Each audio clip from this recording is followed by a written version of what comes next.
Okay, so this is gonna be a short, crappy vlog video.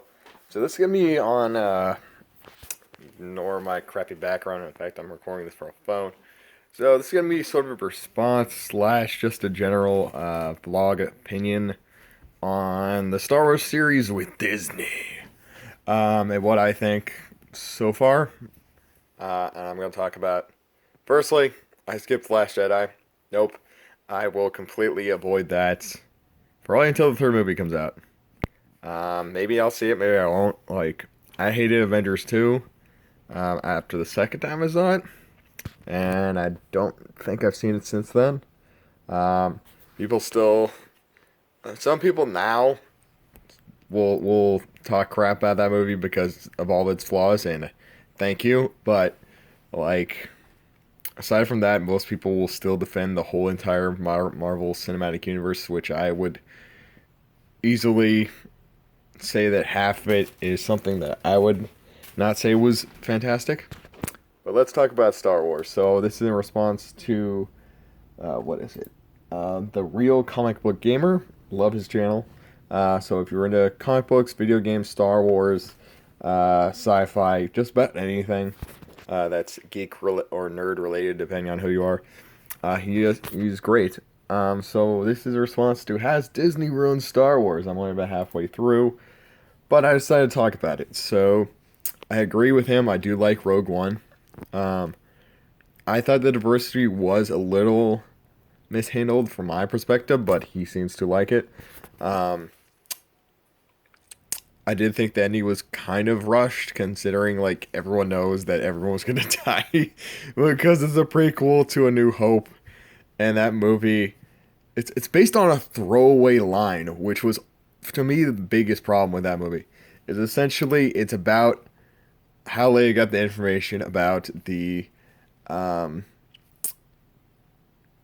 not only like I think the Star Destroyers, but also um, the Death Star. So it's about like how they find the schematics for the Death Star, and it's big old fucking obvious um, um, weak point, which this whole movie clarifies. Like it's like I built a a weakness into the Death Star that no one knows about.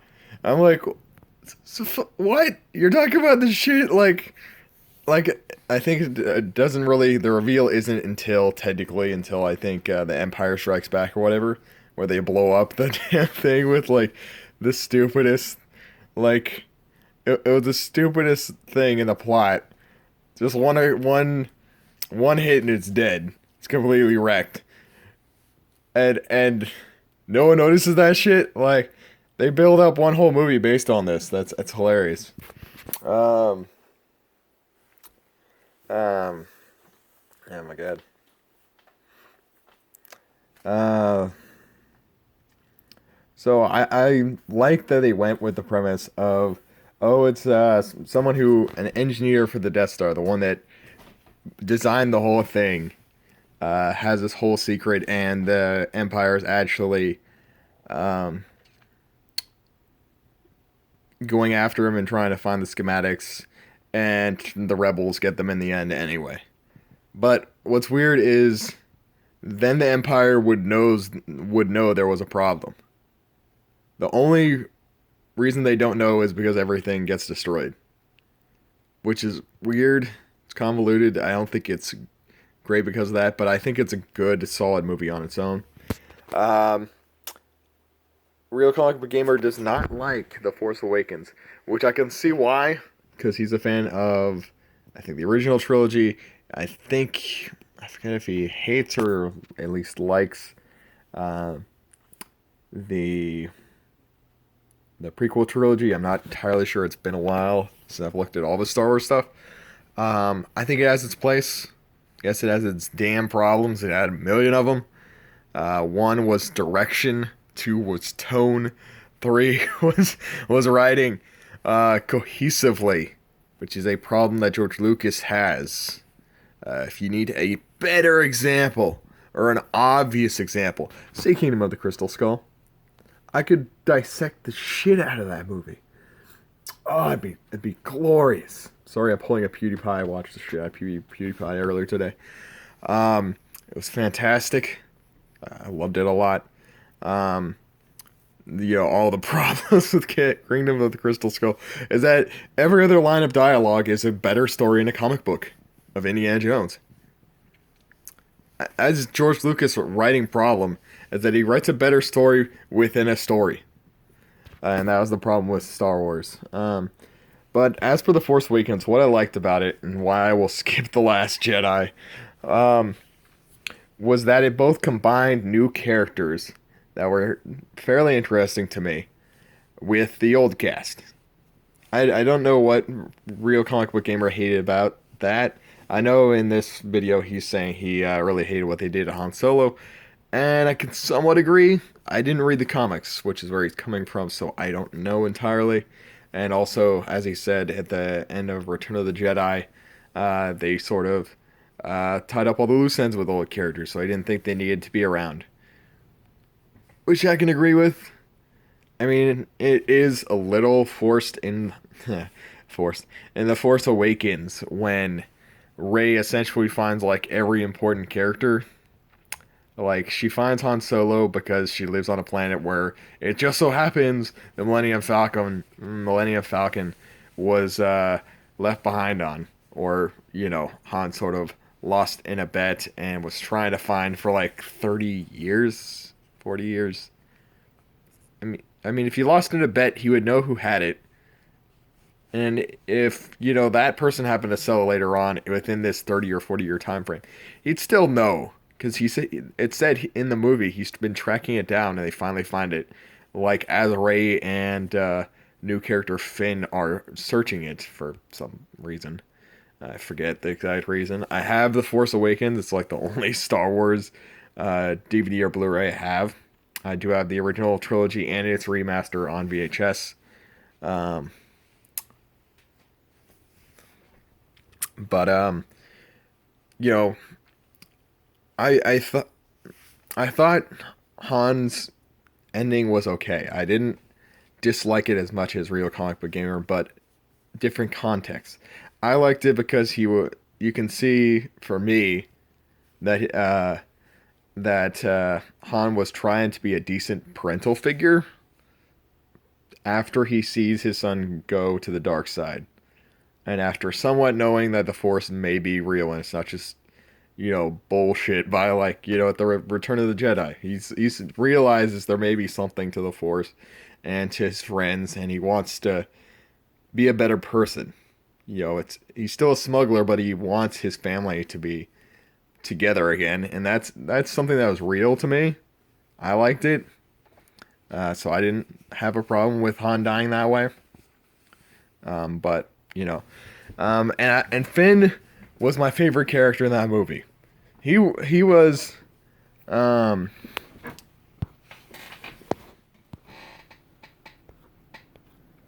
he was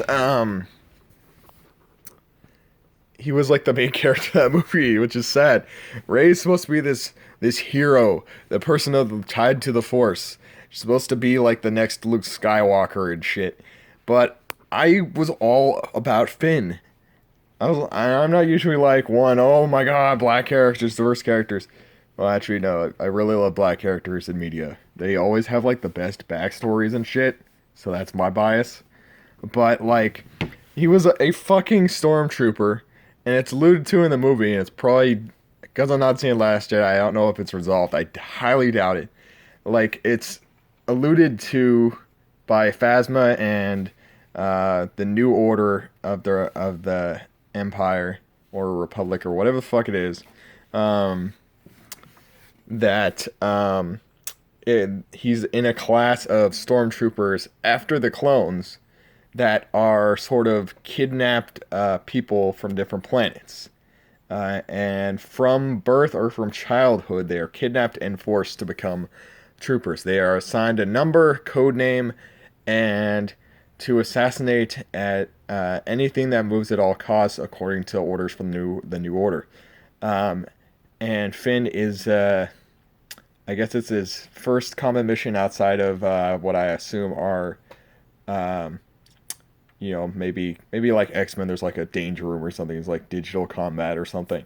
But I guess this is his real first mission, and he's following Kylo Ren on a planet to destroy a village, and he can't fire as in his first mission. And he realizes that even though he's been bred to do this from a young age, and he knows he's been kidnapped because I guess he's one of the older ones that they turned into a trooper, he realizes this is not for him, and he decides to rebel, which is great to me. That is great character development. To me, I really like that. And the way he meets Rey and other characters makes more sense than Rey meeting any of the others. Because he's actually escaping from the New Order. He is trying to find the rebels. Why Rey is only because she has a droid unit that has stolen information from Finn's ship where he was staying, I believe, or something along those lines. Information that could help, that was supposed to help in The Last Jedi, which I don't even know if it does. Again, half the stuff from what I've heard has been sidelined. Half the crap from The Force Awakens was sidelined. How do you do that? All these are basic blueprints that I can feasibly understand as a moderate to minor Star Wars fan. You know, I liked what Force Awakens set up, even if a lot of the main characters are just kind of copies of New Hope and things. I think they could have put a nice twist on it, with Finn being more of a secondary protagonist, and only having 2 instead of 3. That would have been neat. They could have gone that way, and they should have, which was my problem at the end of the movie and the beginning of The Last Jedi, from what I've seen, is that Luke is training her. When it's shown in the last third of the movie or the middle of the movie that Finn can feasibly use the lightsaber way better than Rey could, without even having force awareness. Which is, they could have gone something with that. They could have done something with that. That would have been amazing.